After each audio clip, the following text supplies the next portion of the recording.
आप इतना मत लड़े, चाहे आप हुकूमत में हो चाहे अपोजिशन में हो। इस मुल्क को, इस रियासत को बर्बाद नहीं करें। मैं आपके हाथ जोड़ता हूं, इन 23 सीटों से आपको कोई फर्क नहीं पड़ता।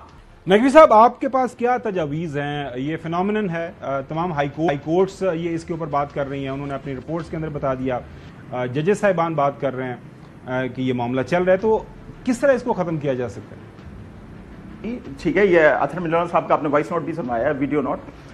देखिए, अदालतें किस बुनियाद पे खड़ी होती हैं, अदालतें बनती क्यों हैं, जजेस आते क्यों हैं?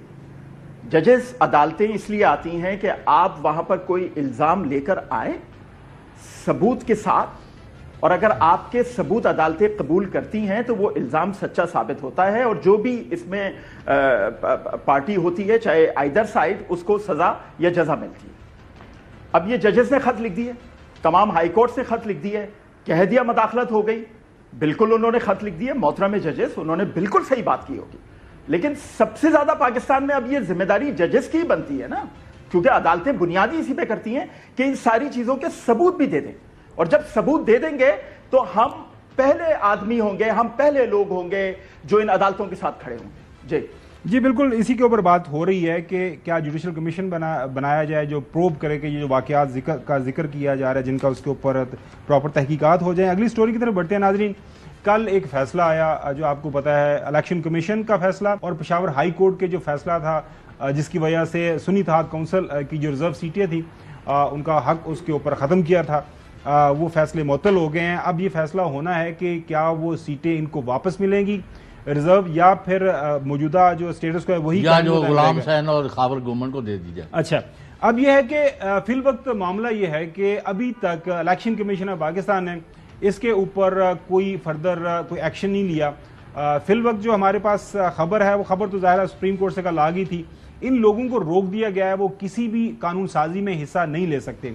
लेकिन दूसरी तरफ से जिनको राय सामने आ रही है हुकूमत की तरफ से, आर्टिकल 67 का हवाला दिया जा रहा है कि जी उनको पार्लियामान का अगर इजलास होता है तो उसमें उनकी पार्टिसिपेशन से उनसे रोका नहीं जा सकता, और इलेक्शन कमीशन कह रहा है कि जब तक हमारे पास कोई इन राइटिंग चीज़ नहीं आती तो हम उनकी जो नोटिफिकेशन है, उनके जो रुकनीत है उसको भी ख़त्म नहीं कर सकते।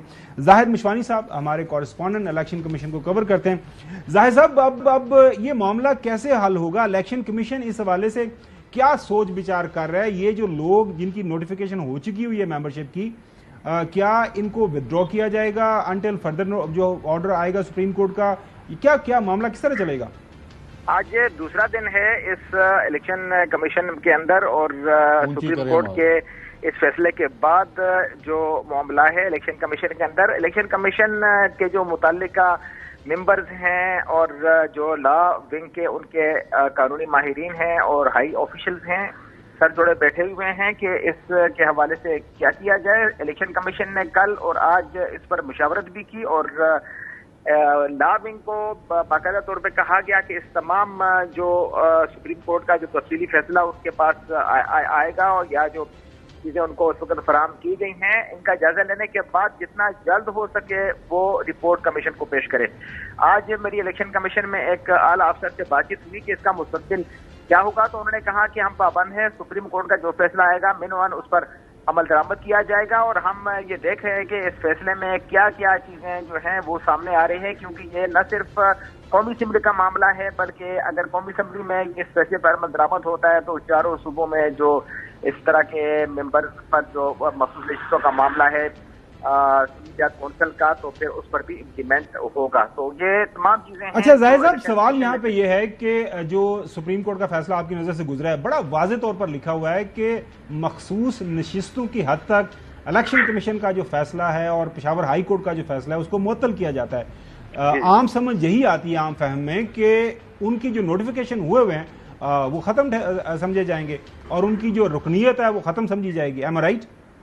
बिल्कुल, आप दुरुस्त और सही कह रहे हैं। ये तो सुप्रीम कोर्ट का फैसला तो ये अब आ चुका, लेकिन जब अभी ये मामला सुप्रीम कोर्ट में था ही नहीं, और इनके खिलाफ जब ये फैसला आया था और इन से ये जो नशिस्तें थी सुन्नी इत्तेहाद काउंसिल से ले ली गई थी, तो इलेक्शन कमीशन के उस फैसले पर जब मैंने एक हाई ऑफिशियल से इलेक्शन कमीशन से पूछा तो उन्होंने मुझे ये कहा कि अगर یہ نشستیں کسی اس جماعت کو دی جاتی پارلیمنٹ کے اندر جس کے پاس ایک بھی نشست ہوتی تو یہ تمام نشستیں واپس سنیت کو ہدایت کونسل کو دی جا سکتی تھی. میں نے سوال کیا وہ کس طرح, تو مجھے بتایا گیا کہ عدالتیں یہ چیزیں واپس کر دیتی ہیں, لیکن مسئلہ یہ تھا کہ اس وقت الیکشن کمیشن جو فیصلہ کیا تھا اگرچہ اس پہ جو ہے وہ اعتراضات بھی بہت سارے سامنے آئے تھے, لیکن ان کا یہ موقف تھا کہ اگر سنی ہدایت کونسل کے پاس ایک ہی نشست پارٹی بیس پہ ہوتی تو ہم ان کو یہ الاؤ کر سکتے تھے. اب اگر وہ الیکشن کمیشن کے اس ہائی آفیشیل کا یہ جو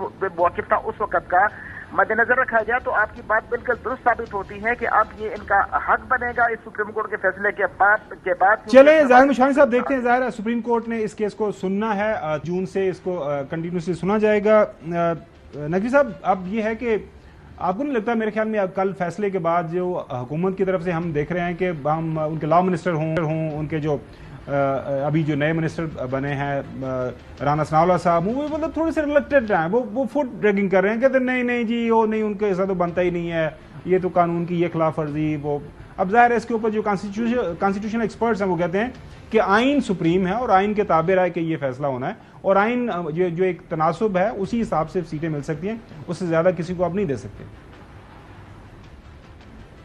دیکھیں, ایک بات کہی جاتی ہے ضرورت ایجاد کی ماں ہوتی ہے. میں آئین سے ہٹ کے بات کرنا چاہتا ہوں اور ان اتحادی جماعتوں سے درخواست کرنا چاہتا ہوں اس پلیٹ فارم سے کہ یہ تو پاکستان کے بچے کو پتا ہے کہ سنی اتحاد کونسل کی جو 82-85 سیٹیں ہیں وہ کس کے ٹکٹ پہ منتخب ہو کر آئے, کس کی آواز پہ منتخب ہو کر آئے, کس کے ووٹ پہ منتخب ہو کر آئے, اور اس سے جڑی جو مخصوص نشستیں ہیں اسی جماعت کا حق ہے. آپ پیچھے ہٹیں, آپ ان کو وہ نشستیں لینے دیں. آپ 2/3 اکثریت لینا چاہتے ہیں, اب تو سپریم کورٹ کے فیصلے کے بعد آپ کی 2/3 اکثریت ویسے بھی ختم ہو گئی. اب 23 سیٹیں اگر آپ کے اپوننٹ لے لیں گے تو آپ کی اکثریت پہ کوئی فرق نہیں پڑتا. آپ خدا کے لیے ایک ایسے راستے پہ قوم کو, ملک کو, ریاست کو, اداروں کو ڈالیں جہاں چیزیں بہتر ہونا شروع ہوں. کب تک ہم لڑتے رہیں گے, ایک دوسرے کا گریبان پکڑتے رہیں گے, کب تک ایک دوسرے کو نیچا دکھاتے رہیں گے؟ سنی اتحاد کونسل نے غلطی کی, آپ اس غلطی کی اتنی بڑی سزا مت دیں کہ ریاست میں لوگ ایک دوسرے کا گریبان پکڑ کے آگے بڑھنا شروع ہوں. ہمارے بچوں نے اسی ملک میں پلنا ہے, بڑھنا ہے, ہم نے اسی ریاست میں زندہ رہنا ہے. نہیں کریں, خدا کے لیے نہیں کریں. میں آپ سے ہاتھ جوڑتا ہوں, نہیں کریں. آپ اتنا مت لڑیں, چاہے آپ حکومت میں ہو چاہے اپوزیشن میں ہو. اس ملک کو, اس ریاست کو برباد نہیں کریں. میں آپ کے ہاتھ جوڑتا ہوں. ان 23 سیٹوں سے آپ کو کوئی فرق نہیں پڑتا.